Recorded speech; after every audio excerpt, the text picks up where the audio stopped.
Our next speaker, her name is Breanna Hildebrandt, and somebody up at Big Bear Mountain had shared this young lady with me, and at first so you know how busy, crazy busy life is, right? And you just keep going on with life and you forget, and then I got back in touch with her, and she shared her story with me, and every year I think, okay, Lord, you've covered every subject, right? I've got all the topics are covered. Good God. And he shows me every year, no. The issues run deep. They go on forever. I mean, the stories are amazing, as you know, but every story is different and unique in itself. So I am super excited to have Breanna Hildebrandt, The Fight Inside. Please join me in welcoming her.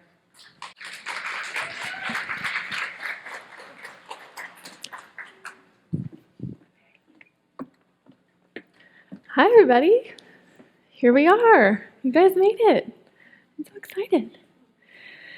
Okay, I'm here today because in Psalm 107:2 says, "Let the redeemed of the Lord tell their story." So here we go. I was born a baby. I was pretty tough and also super sensitive. I was a pretty strong combination of no, I can do it, and an overflow of emotion. So I would scare the life out of my parents climbing rocks and trees. And in kindergarten, I started jumping off the deck to get more air on the trampoline. My parents built me an 8-track in our yard for my go-kart, and I would hit the jump and slam the gas to see how fast I could make the turn. I would beg my dad to come out and watch my tricks, and he would watch, full of pride and fear and biting his fingernails. And after he sprouted a whole mess of gray hairs, he said, "You are going to have a much better time if I'm not watching." But like I said, I was also wildly sensitive.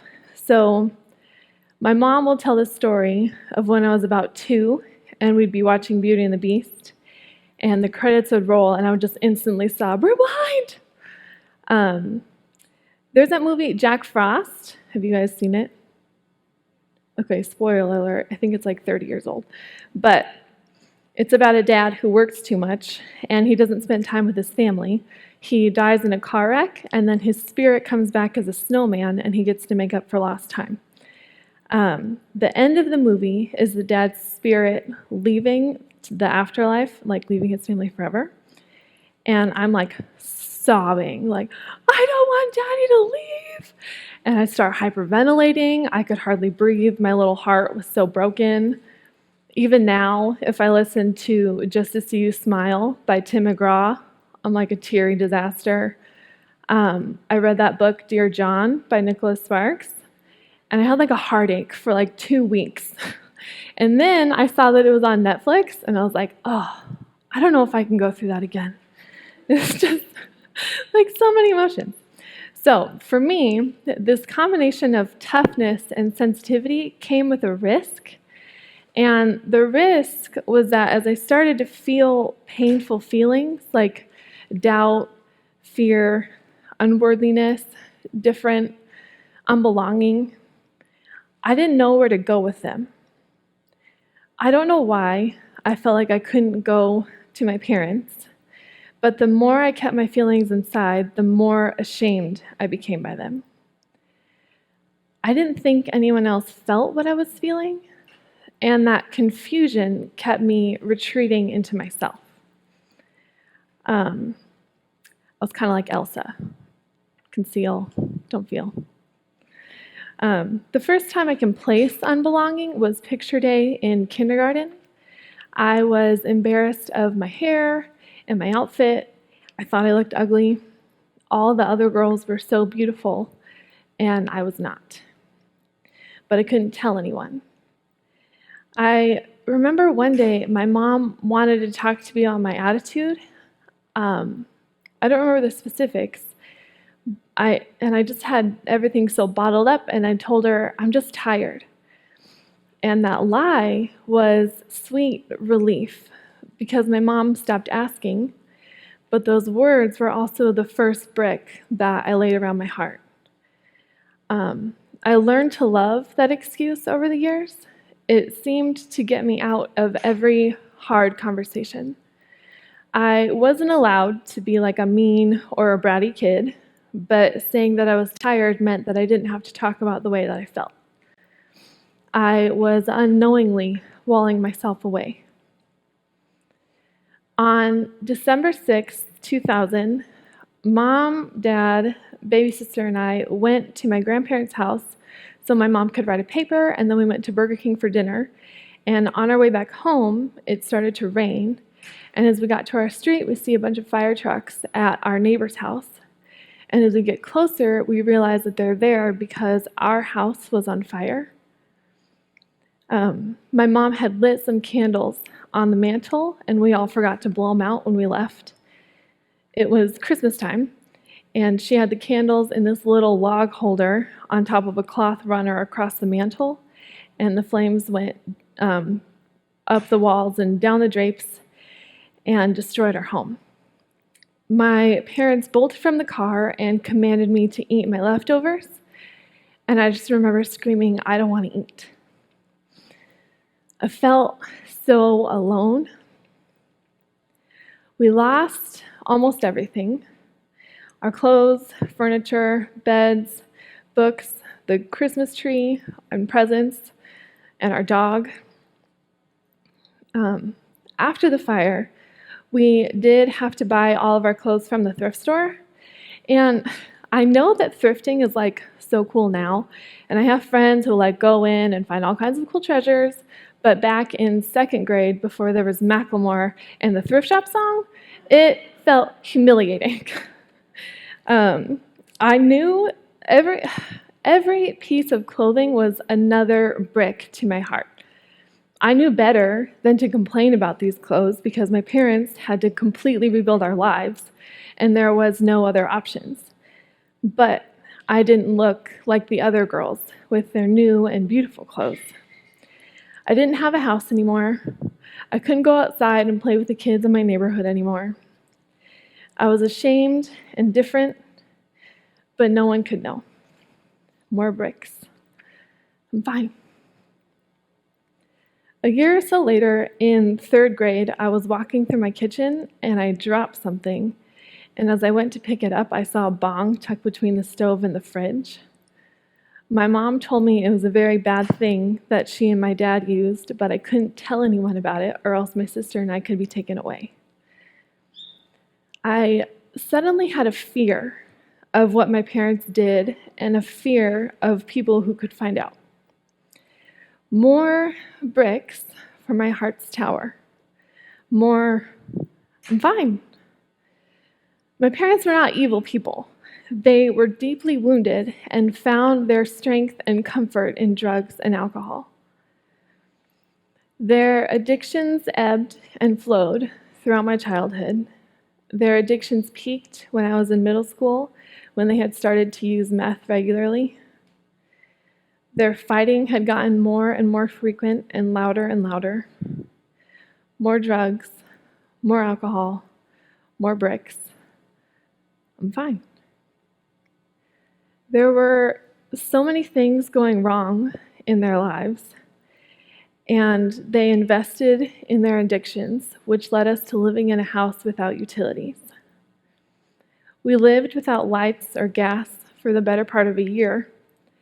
We used oil lanterns at night to see, and we would heat up water on the wood-burning stove to pour into a trash can to clean ourselves. Our fridge was empty except for some condiments, which my mom would spread out on the shelf so it wouldn't look as empty. She even tried to cook some cactus from the yard, but she didn't get all the prickles out and they got stuck on her tongue. I wouldn't eat at school because I was embarrassed of the free school lunches. I just felt so different. I didn't belong. I was full of doubt and fear and anger and confusion and shame. I tried really hard in school because the better I did in school, maybe I could belong and be normal. But I still felt different and lonely. More bricks. I'm fine. I wanted someone to know magically what was going on and just rescue me. Miracles happen because one evening my family and I were at a Meals on Wheels event. There was a woman there who had known my parents from high school, and she started telling them about how she went to church, got sober, and invited them to try it. At the time, my mom believed that there was a God, but she had strayed from the straight and narrow. My dad was an atheist, and the fact that he even agreed to step foot in a church was a miracle. I watched my parents' lives transform with the power of God. God gave them the power to abandon their addictions, and they chose to use it. It was, and still is, absolutely incredible. In a matter of weeks, I had sober and joyful parents who were in love again. They got baptized together, and it all just felt so refreshing. I loved the stability. I loved how everything was changing. One of the first times I was at church, we were still living without utilities, and my mom and I went to go wash our hands in the bathroom. The water turned warm at the same time, and we're like, ooh! We had been so used to the cold water from the faucets at home. I loved each and every blessing that came with this conversion. It was easy for me to love God. I felt rescued. Within a few months, our church secretly donated the money to get our utilities turned back on. I started going to youth group and made some of the best friends I could have only ever dreamed of. I went on a missions trip to Mexico, where I fully gave my heart to the Lord. I wanted His ways for my life. Stacey Eldridge says that women are born with God-given questions written on our hearts. Am I lovely? Do you see me? I didn't feel lovely, and I didn't feel seen. I think that when these questions are not filled with God's answers, they become the God-shaped holes. I fell into the lie that boys could fill my God-shaped hole. I gave my body over in the belief that their attention would satisfy my soul. I would make out with my boyfriend, and the whole time my heart is crying out for me to stop. It took so much energy to try and silence that voice. And after he would take me home, I would feel slimy, dishonest, uncomfortable. I would lay in my bed, and that hole felt bigger than ever. More bricks. I'm fine. My heart was so full from a lifetime of lack, doubt, confusion, guilt, shame, fear, unbelonging, anger. The bricks were too heavy and the hole was too big, and I didn't even know where to begin to start unloading my heart, to start telling the truth. I wanted to be invisible, and I wanted to belong. I didn't want anyone to see me, and I wanted to be seen. I didn't want anyone to see how much I struggled or what I had done. What if they saw me just as disgusting as I saw myself? And I just wanted somewhere for my heart to unload. I have been going through my days with a representative, the one who says, I'm fine, I'm fine, I'm fine, and makes jokes and serves on missions and in the nursery, just trying to prove to myself that I really didn't need anyone else. I was lost in lies that told me I was broken, I was abnormal, I was nothing, I was worthless. But not speaking about how not fine I was for so long, it came out. I told the truth on my legs, stomach, and wrists. I sliced up my arms, stomach, and carved worthless into my legs. I was hooked. I was in control. I could numb the negative feelings. I could shove it all down. I told myself this was better because then I wouldn't need anyone else's help or pity.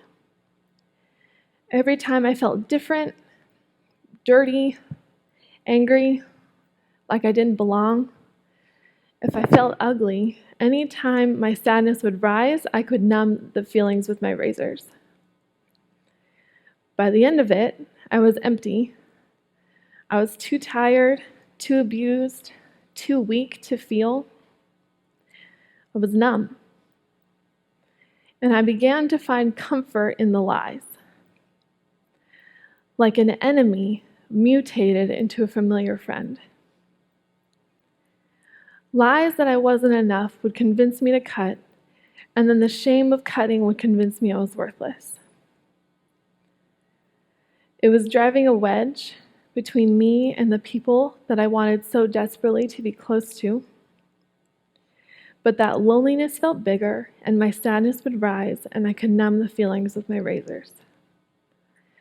For years, I returned to cutting in the same twisted way a woman can love someone who repeatedly beats her and leaves her for dead.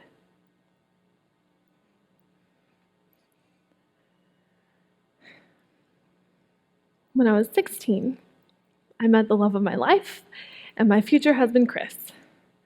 I knew that we were supposed to get married about 2 months after I met him. You see, a couple months earlier, I had gone to a Bible study, and we all made a list of 20 things that our perfect husband would be. And we were all going to pray about the man of the list and not give our hearts away before we met him. On my list were things like honest, funny, good speller. It was really sophisticated. I also added 3 bonus qualities: big arms, blue eyes, white teeth.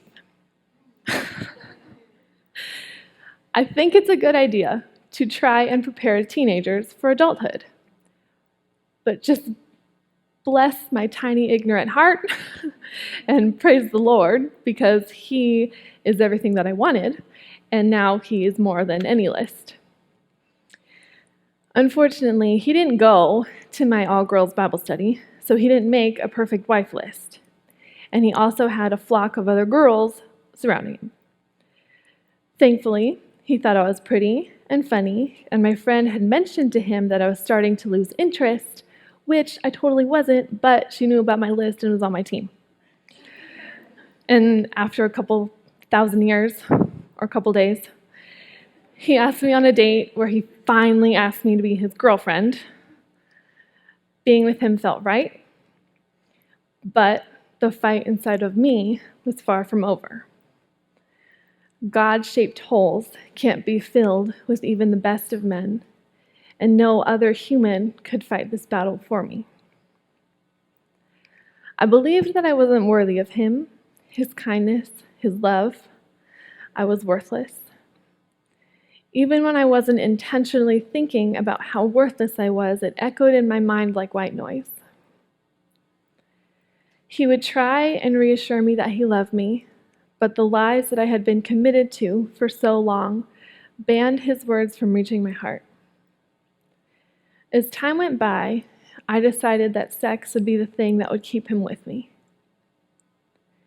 I would feel dishonest and shameful afterward, and callous the feelings with my razors. More bricks. After 4 years, and in my last year of college, Chris and I were on and off, over and over. My depression and shame had gotten too big, and I was dragging him down with me. We still wanted to love each other, but being worthless had become my whole identity. I was cutting almost daily. I didn't want to be alive anymore, and I didn't want to kill myself.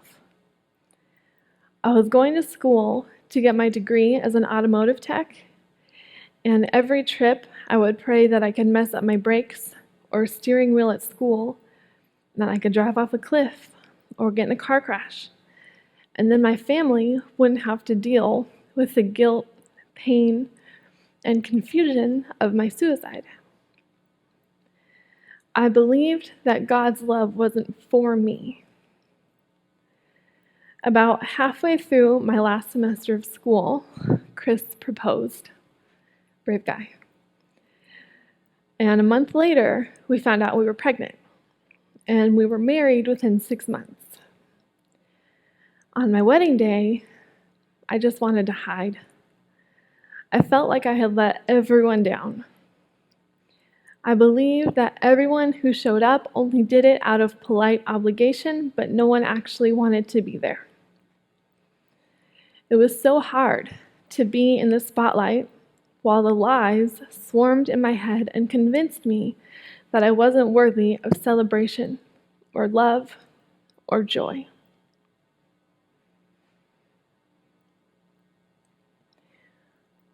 When I started to read the pregnancy books, something in my heart was set on fire.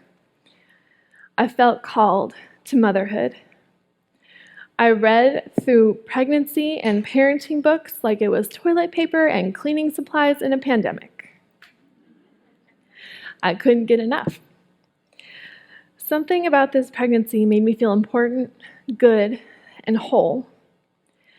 I was the one to make my body into something safe and special and warm and good for this baby.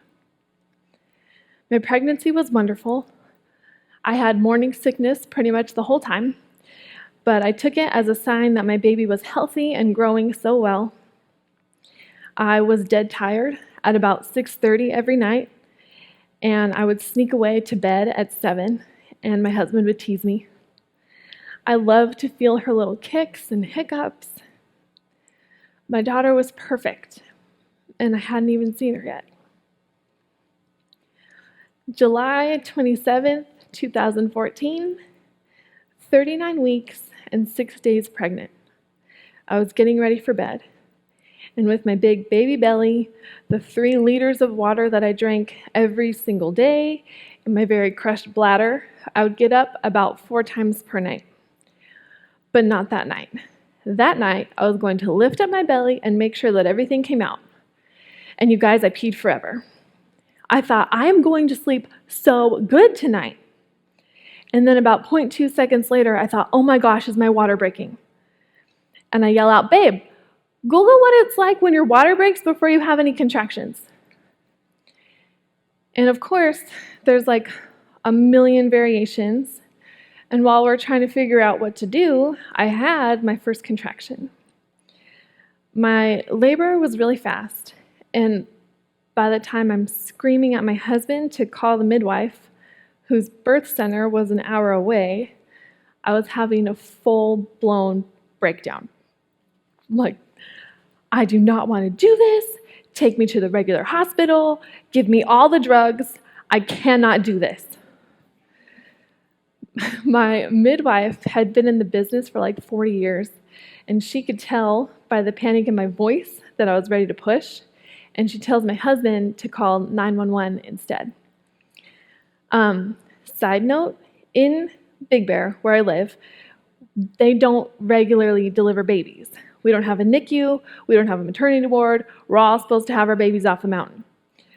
So the ambulance comes and picks me up, and they have no other option except to take my hysterical self to the ER on the mountain. And on July 28th, I deliver my sweet baby girl about 30 minutes after we get there. She is 7 pounds and 2 ounces of beauty, health, and perfection. But I start to hemorrhage. I lose about a third of my blood, and I can't even hold my baby because I'm so weak from blood loss. I remember feeling so tired. I didn't know if I was allowed to feel so tired after labor, and I didn't realize I was bleeding out. I remember asking, what's going on? What's going on? And then as soon as anyone would answer, I would fade out, or I would just completely forget what they said. And I remember thinking, oh man, my husband is going to be so mad I'm asking again, but I can't remember what he said. I decided that I would just try and look at everyone's faces. My husband looked solid. I thought the doctor looked annoyed. And my mom has both hands over her face and is crying. I didn't think anything about my mom crying because she always cries. I decided to just close my eyes and rest. That was probably the closest I was to dying. I found out later that a panicked husband and a panicked doctor look a lot like a solid husband and an annoyed doctor. And that all a mother can do is cry as she's watching her daughter's life slip away. They were all trying to do anything they could to save my life. I lived. My recovery was brutal. I was on an iron recovery program, and you guys, that basically just means drinking spinach. To make the spinach sludge palatable, they told me I could mix it with mango juice, and that was better, but it made my breast milk weird, which made the baby painfully gassy. And I was so weak from blood loss, and I would get dizzy, and the room would spin, and I could hardly walk through my house before my heart would pound so hard I could see it on the outside of my chest. I was still holding on to the hope that I was meant to be my daughter's mother, but it was so hard. I had lost my independence. I was more worthless than I had ever been. A couple months go by, and I decide that I will take on the challenge of showering. But I was too weak, and the room began to spin, and I was absolutely furious at God. I just sat on the floor, rage praying. Why would you give me this life? Why did you give me this precious baby girl and make me a worthless mother? Why didn't you let me just die in labor? It would have been so easy. I was almost there.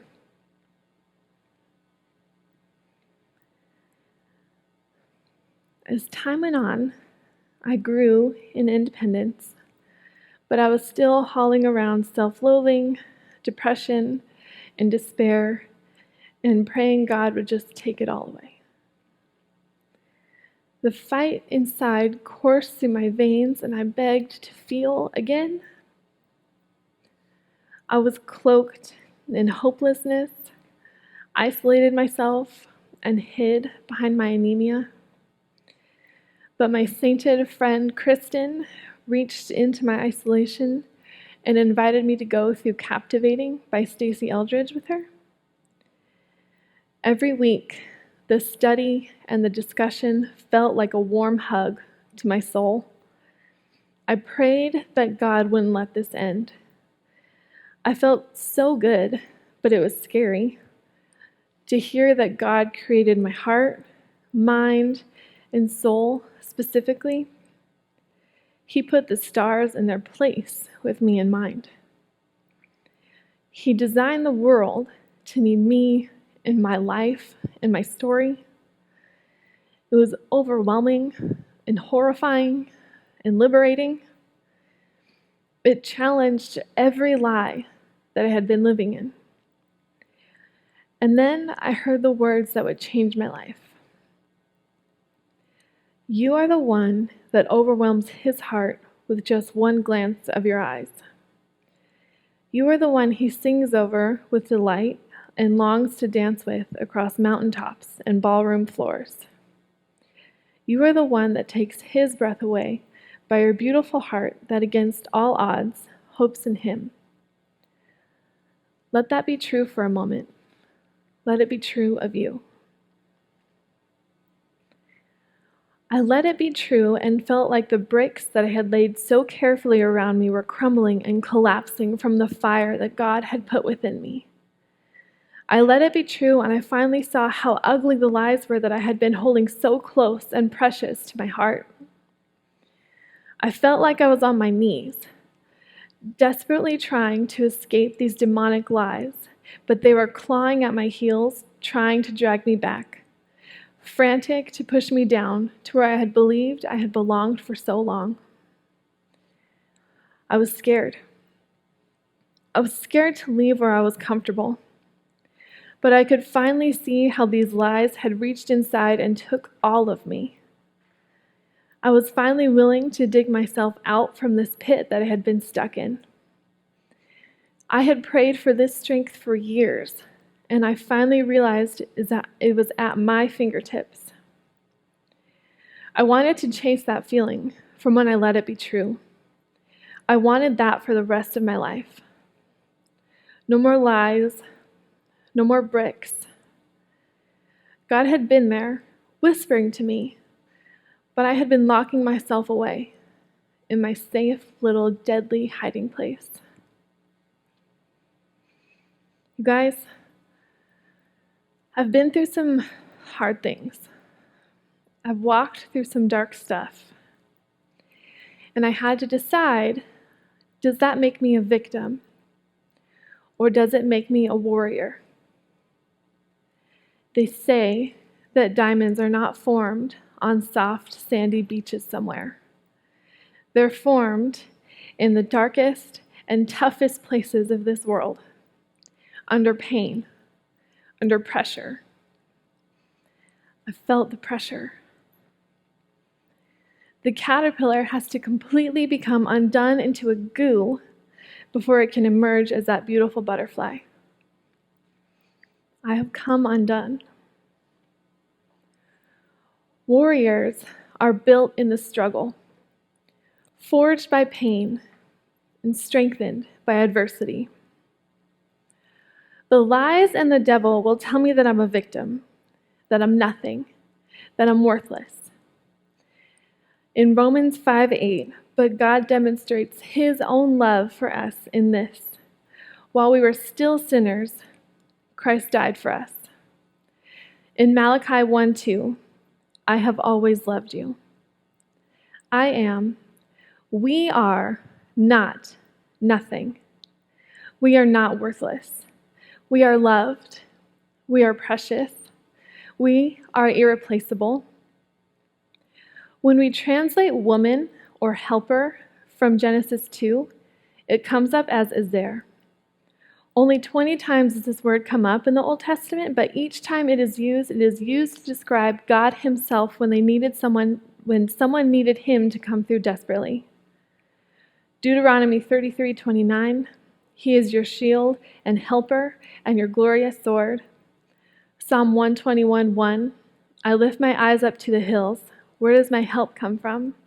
My help comes from the Lord, the maker of heaven and earth. That helper is the Ezer.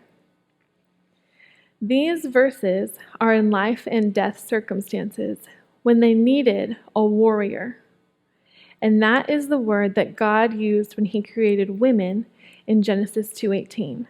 I will make him a helper. We are born warriors.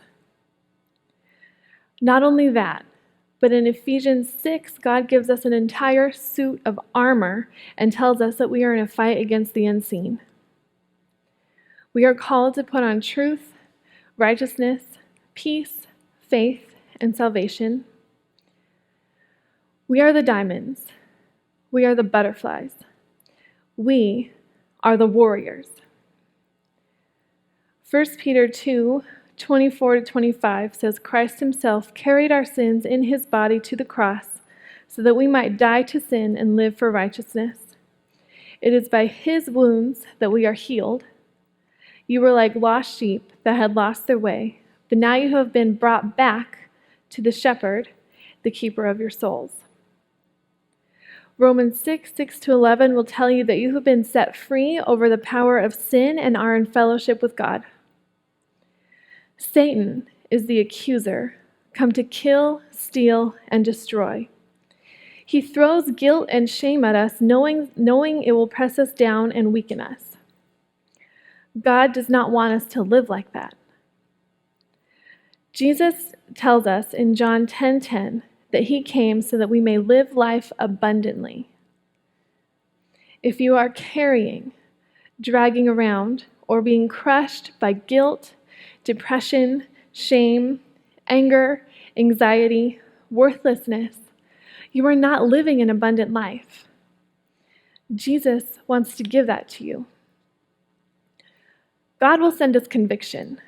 And just like in Acts 2:37, we will say, what can we do? Because the Spirit of God does not make us timid, but gives us power, love, and self-control. The Spirit of God does not accuse and make us feel trapped, but inspires and allows us to change and grow. Romans 2:4 asks us, do you show contempt for the riches of his kindness, forbearance, and patience, not realizing that God's kindness is intended to lead you to repentance? When Satan asks you, who do you think you are to be free? Who do you think you are to let go of this sin, this guilt, this depression? You will step into your power and remember that you are the daughter of the King. You have always been loved, and you will always be loved. Step into Romans 8:3-5, where Paul says, when I look at the sky, which you have made, at the moon and the stars, which you have set in their places, what are human beings that you think of them? Mere mortals that you care for them. Yet, you made them inferior only to yourself. You crowned them with glory and honor. There is nothing in creation that is greater than human life, than your life, than your heart.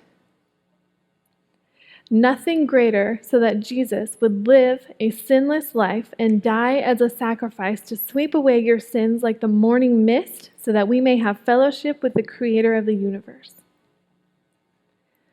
We are irreplaceable. We are redeemed. We are loved. We are precious. We are powerful. We are warriors. We are stronger than our pasts, and we are stronger than the challenges coming in our futures. Ephesians tells us to put off the old man and to be renewed in our minds. If you don't change your mind, you can't change your life. I don't believe that this is a one-time thing. This is continual, every day, reflecting and processing and forgiving and loving. You have to stay on top of your mind and choose truth in love all the time. The world is constantly screaming at us that we are not enough in every way,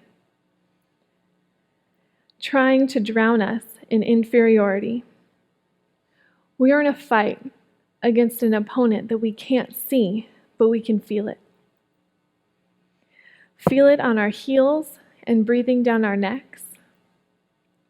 And he's got our fears, doubts, and insecurities lined up like a firing squad, ready to shoot us out of the sky. But don't lose heart.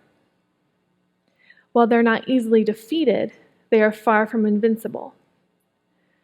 Remember, this is a fight, and we are warriors. The battle royale between your mind, your heart, your Savior, and the devil on your shoulder. Burn away self-doubt with the fire lit within you. Remember what you're fighting for and keep going. As dark as it gets, as difficult as it gets, as much as it seems like the world is crumbling down around you and there's no way out, keep going. So maybe you're at the darkest point of your life. You're at a point where you're going through so much pain and agony, you're ready to give up. You're ready to quit. But I've got one word for you: warrior.